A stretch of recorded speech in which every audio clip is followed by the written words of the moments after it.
Haya, tunaendelea kujifunza. Huu ni muhogo aina ya kiroba na hii ni mbegu ambayo nimeikata. Kwa hiyo ukikata kuanzia huku chini, hii unaitoa. Naona hapa yalipoishia majani unatoa, hii inakuwa haifai kwa mbegu. Kwa hiyo kuanzia hapa inafaa kwa mbegu. Lakini mara nyingi mimi huwa napenda kuanzia hapa. Naona hapa ni palaini, kwa hiyo huwa nakata hapa. Hapa msimu wa mvua ilivyonyesha mara ya mwisho ilikuwa imeishia kukua hapa. Unaona hapa. Kwa hiyo hapa huwa napenda kupatoa kwa sababu ni laini, lakini mara nyingi kivunjika hivyo inakuwa imekomaa. Kwa hiyo mbegu yetu ni hii. Kwa hiyo unaweza kukata na mkono, ambaye ni kazi kubwa, inachukua muda mrefu, lakini pia mkono wako utauma baada ya muda kama unatumia unakata mbegu nyingi. Lakini kama ni 2-3 tu unaweza kukata kwa mkono, lakini vinginevyo unatakiwa uwe na panga.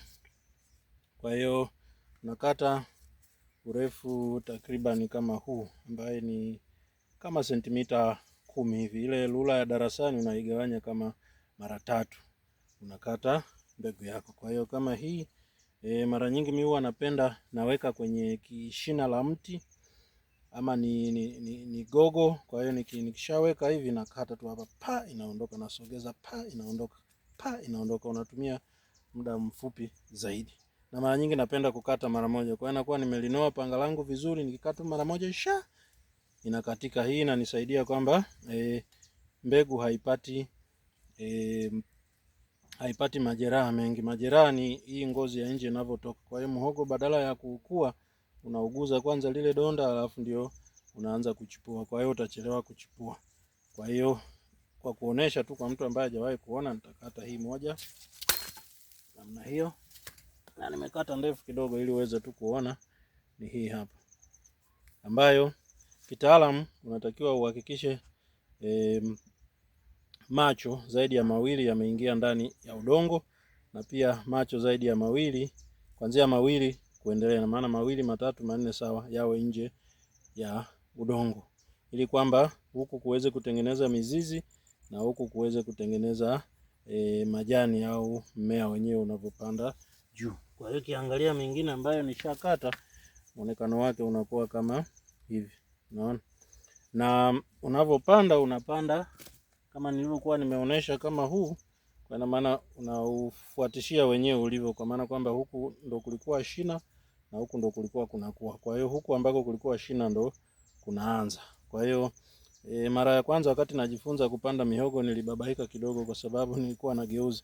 Kwa hiyo unachotakiwa kuangalia ni kwamba ili jicho, naona jicho, tunasema jicho ni kama hili ambalo mmea utaota. Kuna hapa ndio chipukizi litatoka hapo. Unaona kuna haka kadude. Kwa hiyo ukichukua mti ambao unakuwa kama huu matawi, unaona jicho linaotea hapa katikati ya hii tawi. Kwa hiyo nikitoa hivi, ina maana nabakiwa na hili tunaloita jicho, na hiki cha kuota kinatoka hapo. Kwa hiyo nitakapoenda kupanda nitaupanda hivi na sio hivi. Kwa lugha rahisi, huku ambako ni kunene kunaanza chini, huku kwembamba kunapanda juu. Lakini ukikata shina la katikati, ukipata katikati kama hii, unaweza usielewe kunene wapi na kwembamba wapi, lakini cha kuangalia ni haya macho. Kwa hiyo hapa ambapo palikatika jani kama hili hapa, naona hili jani ina maana linakuwa limekaa hivi. Kwa hiyo likikatika hapa ndio panakuwa. Kwa hiyo hivi ndio kwa hiyo huku kunakuwa udongo, huku kunakuwa juu. Ukigeuza sio kwamba haioti, inaota, ila inachelewa.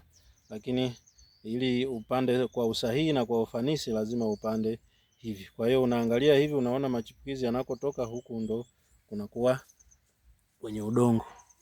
Naona, kwa hiyo ukiweka hivi unaona huku ni chini, hapa ndo inatokea chipukizi ni juu.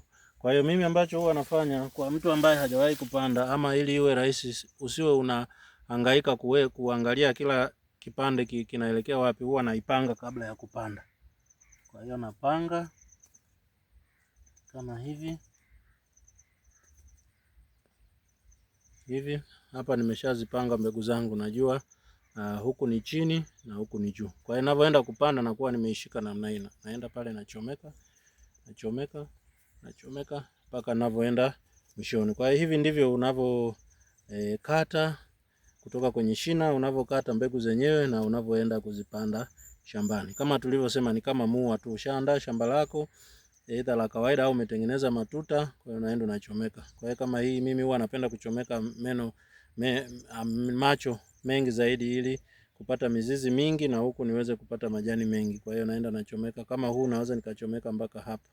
Hapa pote panaingia ndani. Na kupanda huwa sipandi hivi. Napenda kupanda hivi ili unavyochomoza unachomoza majani mengi kwenda hivi na mizizi inashuka chini namna hivyo ndivyo ninavyopanda na nimeona ufanisi kwa hii njia. Kwa hiyo asante sana kwa kutazama.